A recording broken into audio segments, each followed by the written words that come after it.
Hey friends, today topic vehicle cash లో తీసుకుంటే మంచిదా ఈఎంఐ లో తీసుకుంటే మంచిదా లెట్స్ బ్రేక్ ఇట్ అవుట్. మీరు ఒక స్కూటర్ కొనాలనుకుంటున్నారా? షోరూమ్ లో పెద్ద స్మైల్ తో ఈఎంఐ చెప్తారు, బట్ ద క్వశ్చన్ ఏంటి అంటే EMI or cash? Let's clear this confusion today. ఒక ఎగ్జాంపుల్ తీసుకుందాం. స్కూటర్ కాస్ట్ 1,10,000 రూపీస్ అనుకోండి. మీరు ఈఎంఐ లో తీసుకుంటే 2 years కి ప్లాన్ మంత్లీ 5,000 అవుతుంది. సో టోటల్ 5,000 into 24 months 1,20,000 అవుతుంది. సో ఎక్స్ట్రా అమౌంట్ ఎంత? 10,000 rupees. And also bank interest, processing fees, hidden charges.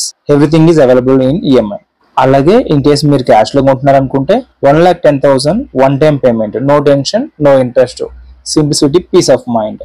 కానీ చిన్న డౌట్, ఈఎంఐ తీసుకుంటే తప్ప? Not at all. ఎమర్జెన్సీ ఉంది, శాలరీ ఫిక్స్డ్ ఉంది, క్యాష్ ఇబ్బంది ఉంది అనుకుంటే మాత్రమే ఈఎంఐ యూస్ఫుల్. స్కూటర్ ఇమీడియట్ గా కావాలి, బర్డన్ లెస్ అంటే అది బెటర్.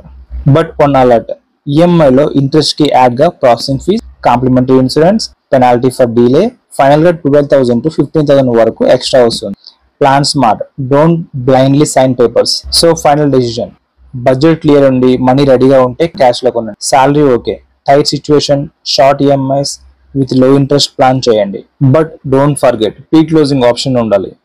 మీరు ఈఎంఐ ప్రిపేర్ చేస్తున్నారా లేదా క్యాష్ అనుకుంటున్నారా? కామెంట్ లో చెప్పండి. వీడియో నచ్చితే like and subscribe. And also next video bike loan traps రెడీగా ఉండండి, డోంట్ మిస్.